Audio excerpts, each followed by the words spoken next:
Hello and welcome from Elvington Chapel. It is officially 2018. Happy New Year to you. Well, a week into 2018 to be exact. But this was the first church service that we had since the new year, or certainly since New Year's Day. And this is a new thing that we're going to be doing, and this is called The Message After the Message. This is a catch-up, if you like, of the message given today for you at home. And brought down to roughly 5 to 7 minutes, so you don't get bored.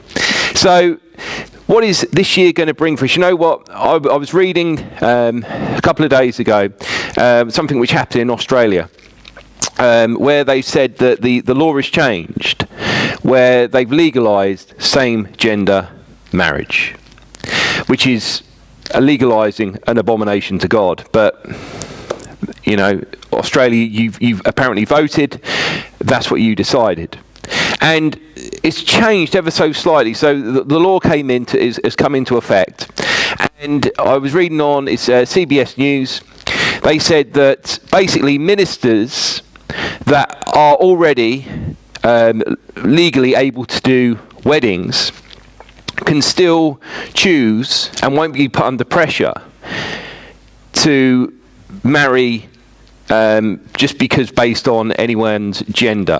However, anyone coming in after the law will fall under that. So they won't be able to discriminate whether two guys want to get married, two girls want to get married, whether a guy thinks he's a girl, but then he's a guy, then he's a girl who marries another guy who thinks he's a girl, he's a girl, he's a guy, he's a girl, gets married. So can you imagine it? And it's like the old Englishman, Irishman and Scotsman joke.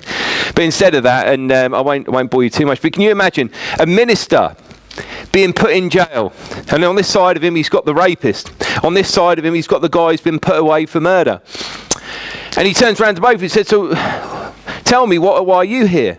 Well, I committed an offence, I raped somebody. Okay, so why are you here? Well, I committed a criminal offence, I murdered somebody. And they both turn around to this guy and say, so why are you here? Well, I'm here because I said that I would not marry two dudes. Is the world a crazy place? You bet you. But I wanted to share this word of God that I shared with the congregation this morning. And what I was talking about was, you know, who you are isn't actually who you are. What I mean by that is you're given a name. But behind that name is flesh and blood. The interesting thing is with our legal system is that legally they only recognise the name. They don't recognise flesh and blood. Which is why if you're going through security and you've got your passport has a picture, but actually the thing they're trying to recognise is actually your legal name. See, with God, he recognises flesh and blood. And just because who you are doesn't actually mean who you are. Who you were born, how you were born, isn't going to make that much of an impact on who you are with God. Because God sees the inside. God sees your heart, who you are. And I found this interesting. I love playing around with names in the Bible, because in the Bible, if someone was given a name, it was because there was an anticipation, there was an expectation of that person growing up. Whereas now we watch TV and we say, oh, that sounds like a cool name, so we'll call them that name for a particular reason. But to speed it up a bit, there was a guy in the Bible called Abraham. Abraham, whose name was the High Father, married a lady called Sarai. Sarai means my lady. But then God came to Abraham and he said to Abraham, your name is no longer Abraham, your name is Abraham. Abraham means father of many, or father of the multitude. And your name is no longer Sarai, your name is now Sarah, meaning princess. And it's, you know, imagine that. So you're Abraham, you're going through your life and you're saying, well, God's given me a name, and it means the father of many, and I've got no children. So he tries to do it in his own strength. So he goes and, or his wife, Sarah, goes and finds a handmaiden, and she says, Abraham, go and have a child with this lady. So, we've got a child. So you've got children or a child. So Abraham does what he's requested. That's in his own strength. But then when Sarah's roughly 90 years old and Abraham's roughly 99 years old, they have Isaac, which is the seed. Notice when it says God's seed, it doesn't say God's seeds, it says God's seed. And the point with that is that they gave Isaac a name. And that name, Isaac, means laughter. Yeah?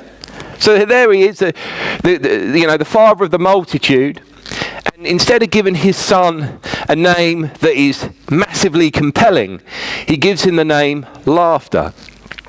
And it must have been, he must have had a great sense of humour, because when Isaac had his two sons, the first one's name was Esau. The name Esau means hairy.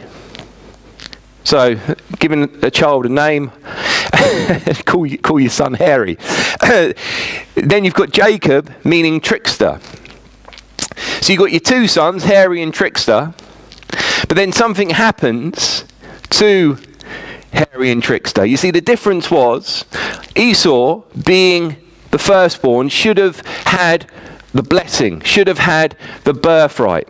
But he didn't really care about it. But you see, then you've got Jacob, and this is a beautiful thing. This is a spiritual sign. You see, Jacob wanted the blessing. Jacob wanted the birthright. So you see, the difference being that, and Jacob must have been an excellent cook, but he cooked up these beans, and the smell of which Esau said, I want that food. And Jacob says to him, well, in which case then, you're going to have to give me your birthright. So he does, and he tricks him. He tricks his father into giving him the blessing. But for Jacob to get the blessing, he had to do something else. He had to go and wrestle with God. And God renamed him, and he called him Israel, the one who has wrestled with God, the one who has wrestled and won that fight with God. So he gave him the name Israel. You see, it's an interesting point, isn't it? That in the world of today, you've got people that they've got that spirit of entitlement.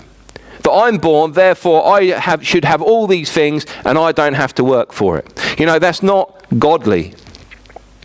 The difference is Jacob, for all of his tricks, for all of his challenges maybe in his character, wanted that blessing, was going to do anything he could to get that blessing, to get that birthright.